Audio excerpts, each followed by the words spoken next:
السلام عليكم ورحمة الله وبركاته، ازيكم يا حبايب عاملين ايه؟ يا رب كلكم تكونوا بخير. النهارده بقى هنعمل أكلة كده مش كل الناس عارفينها، بس احنا عندنا بنسميها، يعني ماما رحمة الله عليها كنا بنقول عليها سلمون، بس سلمون بسمك المكريل. يلا بينا بقى نصلي على النبي كده في الأول ونشوف هنعمل ايه. اللهم صل وسلم وبارك على سيدنا محمد عليه أفضل الصلاة والسلام.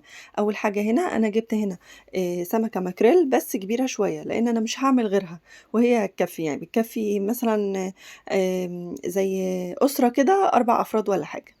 أنا معايا هنا السمكة الماكريل، طبعًا شِلت الراس بتاعتها، وكمان شِلت الديل، وهابدأ بقى أشيل الزعانف اللي بتبقى الرفيّعة اللي في الجنب دي كده،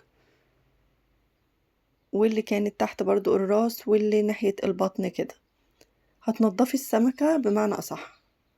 السمكة بس متلّجة، أنا مش قادرة أمسكها في إيدي، وبعد كده بافتح البطن عشان أشيل الأحشاء اللي جواها يعني.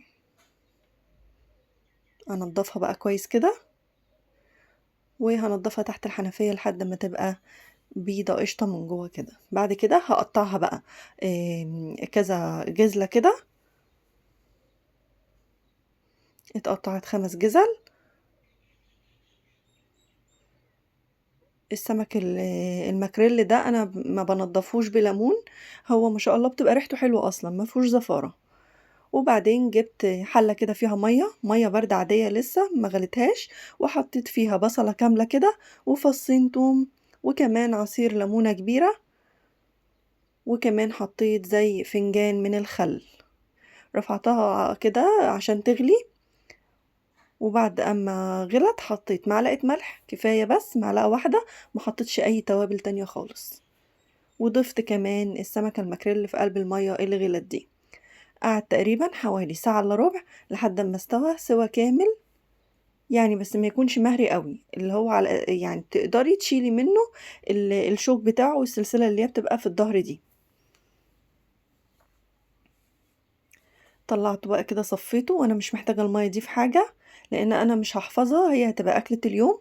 لو انت عايزة تحفظيها هتسيبك من المية دي خالص، وهتعملي محلول تاني عبارة عن مية مية مغلية، وهتسيبها تبرد خالص.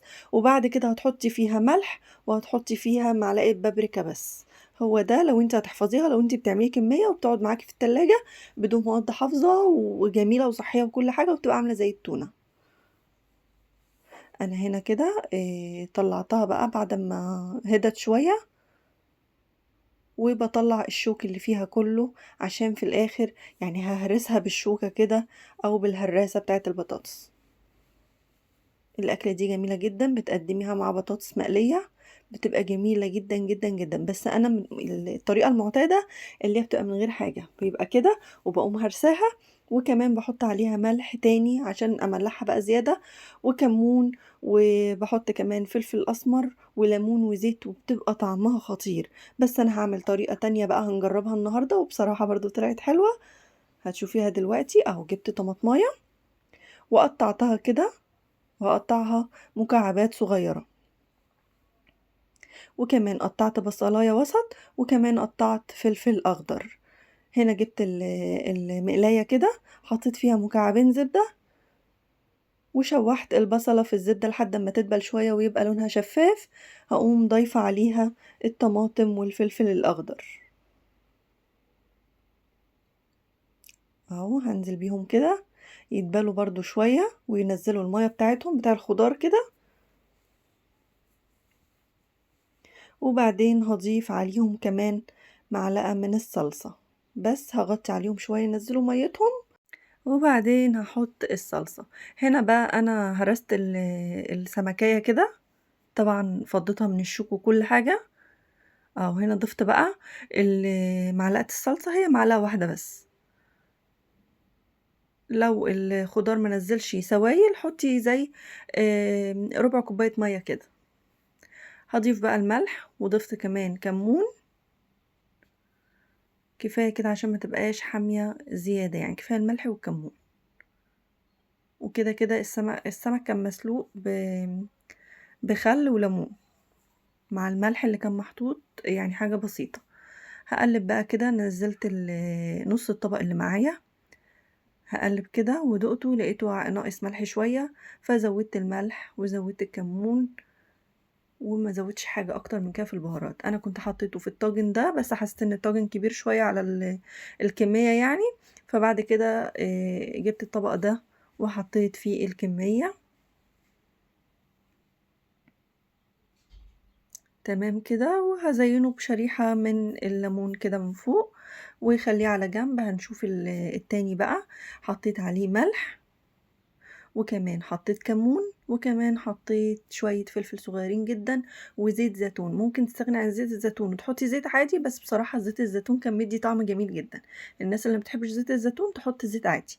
وعصرة ليمون، وقلبت، ويعني ما شاء الله بقى على الطعم والجمال. انا عن نفسي بحبها بالطريقة دي. الطريقة التانية طعمها جميل جدا جدا، بس الطريقة اللي هي التانية دي خفيفة، مفيهاش لا صلصة ولا طماطم سبتيها على النار ولا الكلام ده ولا بصل. هو خفيف جدا جدا. وحطيت فوقه برضو الطماطمايه دي وحمرت معاه بطاطس. الطريقه اللي بالطماطم والصلصه دي طعمها عامل زي كأنك بتاكلي سمك سنجاري، اللي هو الماكريل سنجاري. طعمه جميل جدا. دقت هنا بقى كده وعملت عليه عصرة ليمونة، كان الطعم جميل جدا. ممكن تقطعي ترانشات بصل، بيبقى تحفة جدا. والطريقة التانية اللي هي بقى اللي معتادين عليها، اللي متعودين عليها، الخفيفة دي، جميلة جدا جدا. احنا بنسميه السلمون الماكريل، وفي ناس بتسميه تونة، بس طبعا لا سمك التونة كده ولا السلمون بيبقى سمكته كده. انا كده خلصت الوصفة بتاعتي النهاردة. لو وصلتي لحد هنا بقى وعجبك الفيديو، يا ريت ما تنسيش الاشتراك وتفعلي زر الجرس عشان يوصلك كل جديد.